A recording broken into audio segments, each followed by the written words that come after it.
Hey, this is Kat from Red Mountain Shaman, and I share shamanic wisdom through dreams, visions, nature, synchronicities, intuition, channeling, art, music, photography, and shamanic journeys.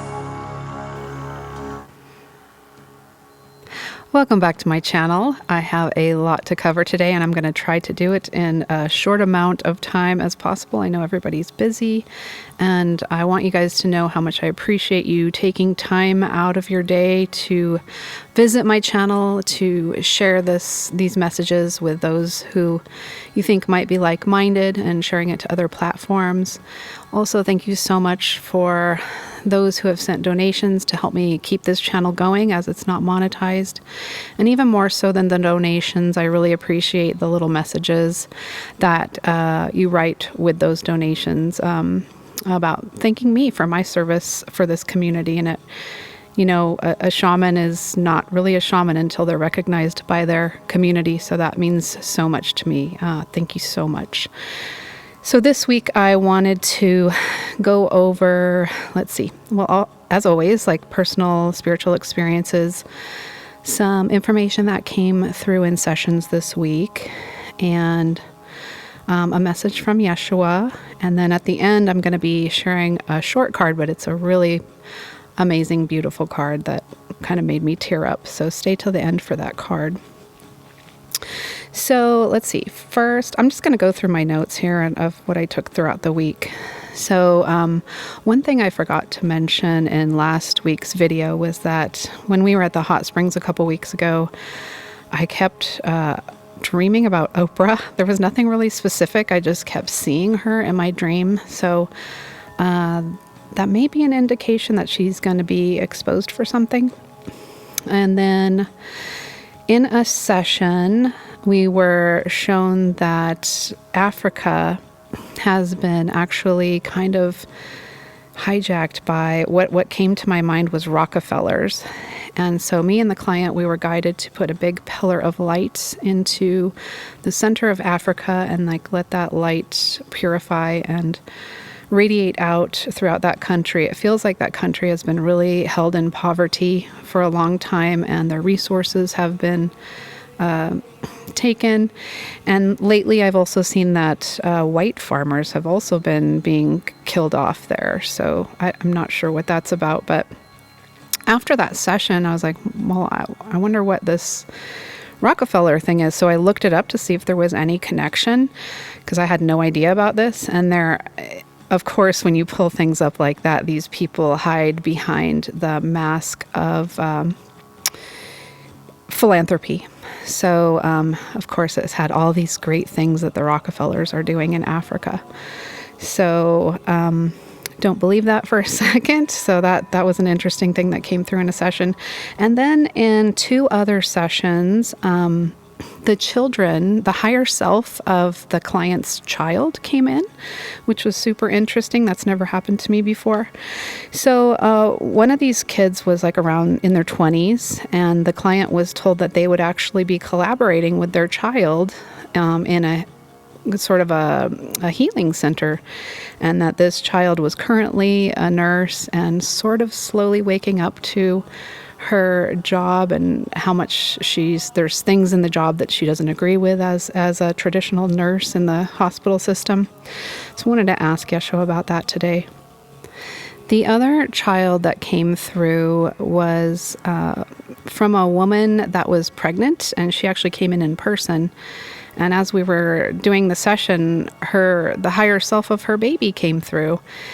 And at first the baby showed up as a male, and then explained some past life that they had experienced as that child being a male. And then the baby shape-shifted into a female. And the parents asked what her purpose was. And then I just saw this being put out her arms, and then all these beautiful plant flora and fauna started blooming underneath her arms. And then one of the parents said, oh, that could be she's bringing in new earth codes. And I had never heard of that before, so I wanted to ask Yeshua about that. So let's see. So Then I had a dream. This was just, I woke up this morning with this dream in my mind. And in this dream, I was in kind of a city and my back went out again. If you guys want to go back and watch the video about my hospital experience, it's a picture of me with my hands over my eyes. You can just go and scroll through old videos, but it feels like part of it came about from that experience of my back going out and being forced to go to this hospital and having like a really horrific experience in our current hospital system. But in this dream, it was like a helicopter came and my back went out again, and then I was on this stretcher, but then suddenly these people disappeared and I was walking again, and I was just walking through the city, and I didn't have to be airlifted out. I was like healed. So I wanted to ask Yeshua if he could explain the meaning of that dream. Then I remember I told you guys I felt like I was supposed to get a new vehicle after Christmas because our old vehicle is so old and its transmission was going and just totally on its last legs. So after Christmas, I went to get some self-care, and I was getting a massage, and all of a sudden I saw this truck in my mind, and I was like, well, we don't really want a truck or need a truck. It's going to be too expensive. It just wasn't in the cards for us. And so when I walked out of the spa, there was the same truck that I saw while I was getting a massage, same brand, everything, same color that I saw. And then all of a sudden I looked at my phone and it said 333. And I was like, okay, I guess I'm supposed to get a truck. So Spirit told me wait about 2 weeks and told me exactly how much to get out for a loan and how much to put down. And then within 2 weeks, sure enough, there was the truck, and the brand is Toyota. That's like, if you are on a budget and you don't like switch out your cars very often, I highly recommend this brand. I'm not affiliated with them at all, but I think they're one of the most reliable, long-lasting cars out there. So we found this truck, and for the age, it had really low miles, which is really rare and hard to find. So the exact truck that Spirit kind of wanted us to have was out there. It was right in the budget that we were told. And then, interestingly enough, this week, T was meeting with some leaders in Japan, and they announced that some of their car manufacturing plants are going to be built in America. So that's going to provide a lot of jobs. And I think Toyota is actually one of those brands that's coming here. So the next thing I wanted to ask Spirit about was Mr. T and Mr. B getting together to try to clear out the Gaza Strip. And I always thought Mr. B was on the good side because he's clearing out the terrorsites, if I spelled that right. And I think those factions are just really demonic and all about suppression and death, and they're just not of the light. So there's so many layers going on there. Sometimes it's kind of confusing to really tap into what's going on. So I wanted to ask about that because I saw him with Mr. B. I saw him with, or BB. I saw him with horns on his head. So I wanted to ask, is he being demonized, or is he more have the demonic? Why am I being shown that? So I may be changing my mind about this. And I also wanted to talk about, like, I did mention Ishmael Perez, and that there was something about T that I didn't resonate with. And I wanted to say that doesn't mean that I think he's evil or that he doesn't have any good information. And I really think that, I watch this channel, The Alchemist, and I think she's usually pretty high level information.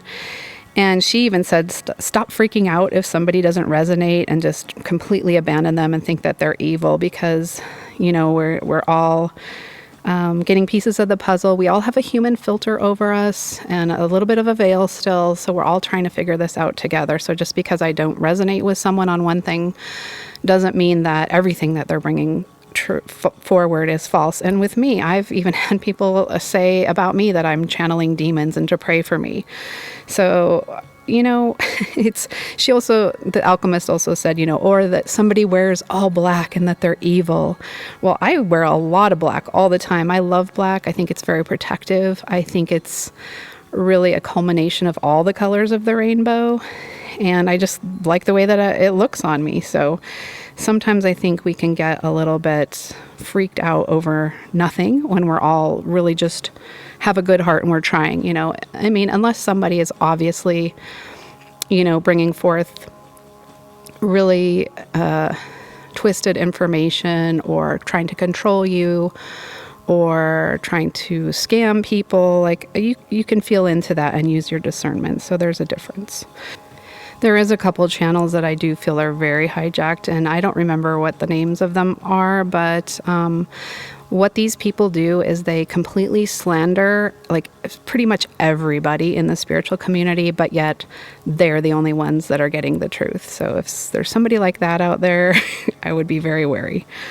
And another thing is it's okay to change your mind about something because we're all awakening. One thing, for example, that I changed my mind about was the so-called, what the media deemed the Q shaman. I was looking at that guy, I'm like, that guy's such a exhibitionist, narcissist. He's not a shaman, But then when I watched some interviews with this guy, I did feel like he is really a person that is on the path of truth and holds a lot of wisdom. So I changed my mind about that guy, and that's okay. We're not always spot on about everything. So if new information is presented to us, it's completely fine to change your mind and not be demonized for it, or that you're not getting true information. Sometimes we just need to let things play out a little bit more to see what the truth really is, and that's okay. So the next thing I wanted to talk about was the volcano vision that I had, and this lava going into the sea. And this week I noticed that there's a place off the coast of Greece called Santorini, and they're having some volcanic activity there, a lot of earthquakes. So very interesting. And then last week my husband's friend came through in that session, who was tied to that Santeria religion, if I'm saying that right. So those words are very similar. So that was kind of an interesting synchronicity. And then another thing that came through in a session, that we're going to be moving out of relying so heavily on books and sacred texts and into our own cosmic wisdom as the veil thins and our own spiritual abilities begin to activate. And it reminded me of one of our early videos. We probably made this video maybe 15 years ago. So if you want to see it on YouTube, you can just type in Paladine, Palodine, and it's called Red Wing Blackbird. But at the end of this video that we were filming, the video is the premise, they're digging for treasure, and then they open up this treasure chest, and there's an old antique sacred text in this treasure book or box. And so then the two men that were digging the treasure are walking away with the treasure in their hands, and all of a sudden the handle broke. And like any other actor in a video would stop and say, hey, this treasure chest broke, let's refilm that. But they just kept walking instinctively and left the treasure chest there. So I think it was a metaphor for something, and I never really understood why that happened, and we just kept it in the video. And I think now I'm seeing that with these messages coming through about really relying on our own cosmic knowledge and wisdom and our own connection to the Creator, that these books, it's not that there's no truth in them, but that we won't be relying so heavily on these texts like we needed to. And also remember, a lot of the controllers have inverted some of these texts and changed them around for their own benefit of control. So the next thing I wanted to talk about was that Also in a session a couple weeks ago, I was shown that Solomon's original first temple, before the other subsequent temples were hijacked, is actually still there. And I saw it like in etheric form. So I wanted to ask Yeshua what that means, why I saw that it's still there. And I wanted to read a little bit of an excerpt from Betty Kovac. I just love her book. I just got her book. It's called The Merchants of Light. And so my husband and I are going to start reading that together at night. I just have a really positive feeling about her.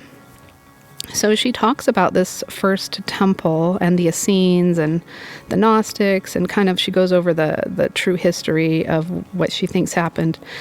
And I think she herself is very mystical. So she says, the mystics had their texts. Those texts were written out of the teachings of the great mystics, and Jesus was one such teacher, a great shaman mystic who was actually a rebirth of the ancient shaman mystic tradition in Judaism in the first temple. And that was destroyed in 621 BCE. Jesus was a rebirth of that, as were the Essenes at the Dead Sea Scrolls before Jesus. They were a continuation of the Judaic mystical tradition of the Dead Sea. So that makes the Dead Sea Scrolls very important later. Well, actually, Jesus was born while the mystics around the Dead Sea were still there, not really writing anymore. But Jesus was also a rebirth of that. And it's very important to know that at 621 BCE, the tradition of Solomon's temple, the first temple tradition, through the work of the Old Testament scholar Margaret Barker, we all know that it was a shaman mystic tradition. We didn't know that before, but since the Dead Sea Scrolls have been found, we are able to put all of those texts together. Not the Hebrew text and Christian text, the Bible, they're no longer privileged, because we have all of these other texts now that we can see a much larger picture. And so now we know that this first temple tradition was a shamanic mystic tradition. And then it became very clear that Jesus was a mystic, a shaman, mystic containing that ancient Hebrew tradition. Now, the scholars and the mystics at the Dead Sea, they were earlier, and they probably had been in existence before they began collecting and writing at the Dead Sea, which was about 200 BCE up to 70 AD, when the temple was destroyed again. So these mystics were scattered throughout Egypt and throughout the Palestinian area, but then they began collecting at the Dead Sea. And then they said very clearly, we are the true covenant of Israel, meaning we are carrying the tradition of the first temple, which is the shaman mystic that we can have direct experience with the divine. So she's talking about these old texts that we found in the caves at the Dead Sea. The Dead Sea Scrolls have a lot of mystical truth in them, but at the same time, she's also saying that this shaman mystic tradition is a tradition of connecting yourself or having direct experience with the divine. And I think that is really what we're moving into, so that the super importance of these texts is going to be diminishing. And it's not that there's no truth in them or that, that they're false, all of them. It's just that we're also going to be moving into our own direct experience with the Creator.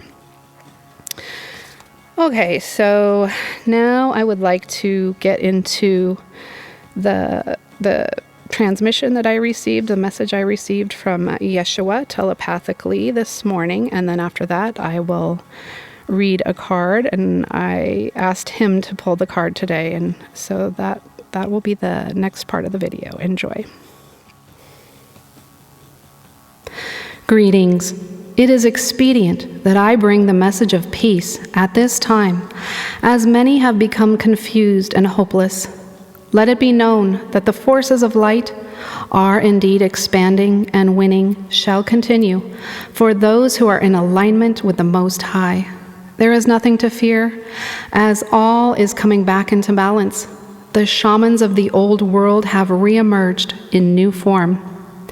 It is true that I too am a practicing shaman as I work with the elements and the Great Spirit, as well as with all of nature in order to bring forth healing and harmony. I did this even within my own incarnation that was severely suppressed and persecuted, even until death. But the forces that wanted me and my teachings obliterated are now on standby.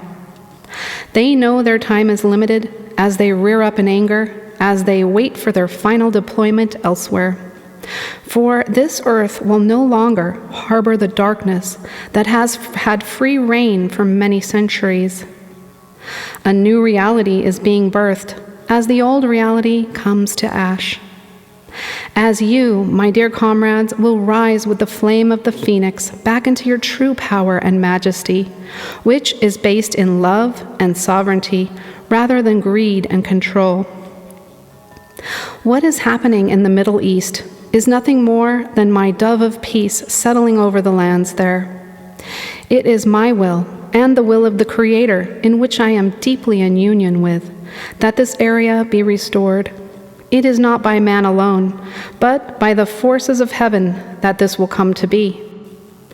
The horns you are seeing over the leader of Israel are metaphorical for the double-mindedness and the two masks he is wearing.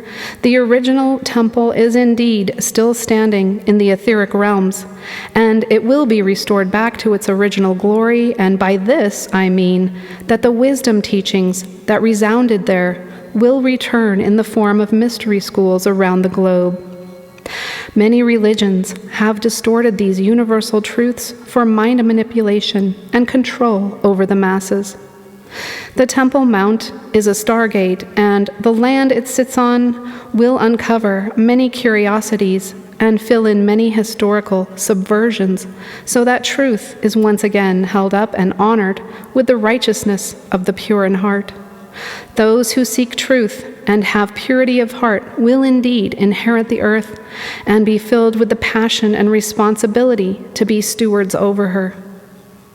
These are they who shall rebuild with service to humanity and love in their hearts. Any factions of self-serving control and harm to others must be purified so that humanity can once again live in freedom and peace. This purification is a process, but you are now in the midst of it, and this process is accelerating at an incredible rate. You ask of your dream concerning being able to walk away in health from a medical airlift. The deeper meaning is that health miracles are coming for many, and the current medical paradigm will be less and less needed. Their services will be diminishing to that mostly of trauma and emergency offerings. It is true that new facilities will be coming forth for holistic forms of healing as more and more people begin to awaken as to how ineffective and harmful many chemical and surgical treatments are. The food system is also being exposed for its danger to health, so this will also be transforming in beautiful ways as humanity begins to reconnect with the earth.